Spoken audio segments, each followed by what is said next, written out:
Now let's take a look at the second model for velocity-dependent resistive forces.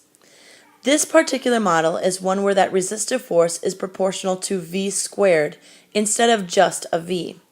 The uses here are now for large objects that are moving at fairly high speeds and typically they're through a much thinner medium, such as air.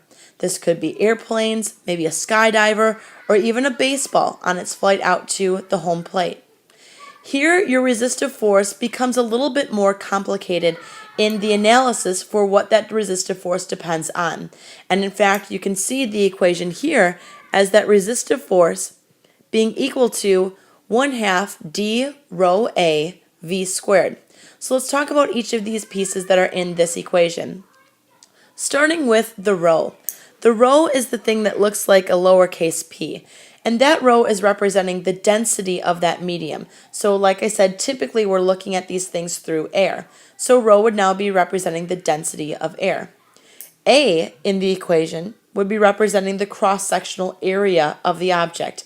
And that's always going to be measured perpendicular to the velocity. So whichever way the object is traveling through the medium, we would take a cross-sectional area in that dimension. And of course, the capital D. Capital D is a drag coefficient. It's a dimensionless coefficient, and it depends on the shape of that object. The dimensionless coefficient is typically somewhere around 0.5 or a half for spherical objects, and it could be up to 2 for very irregularly shaped objects. So this is a coefficient depending on the shape of the object moving through that medium. Obviously, in the equation, our V is again that velocity, because again these are velocity dependent resistive forces. So let's analyze an object that's falling through air. Maybe this is a skydiver that's falling through air. Of course we know gravity is going to be pulling down on the skydiver, and of course we know that there's going to be some sort of drag on the skydiver, some sort of resistive force. So when we sum up those forces in that y direction, we would have mg in his direction of motion, and we would have this 1/2 d rho a v squared in the opposite direction. And of course, we can set the sum of our forces equal to ma. Recognizing now that a is really a dv dt, or the change in velocity as time goes on, we can now rewrite a as dv dt and divide everything by an m. When we divide this piece by an m, the m's cancel out, and dividing this piece by an m simply puts an m on the bottom of the equation. So we end up with the expression that we show here.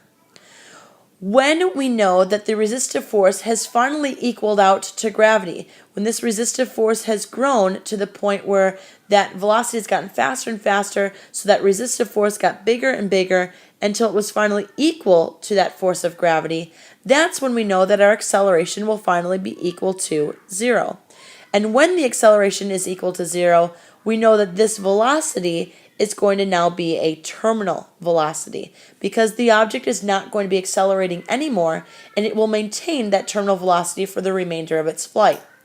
In looking at this equation and solving now for v sub t, we can move the g over to the other side, or move the larger chunk of constants over to the other side.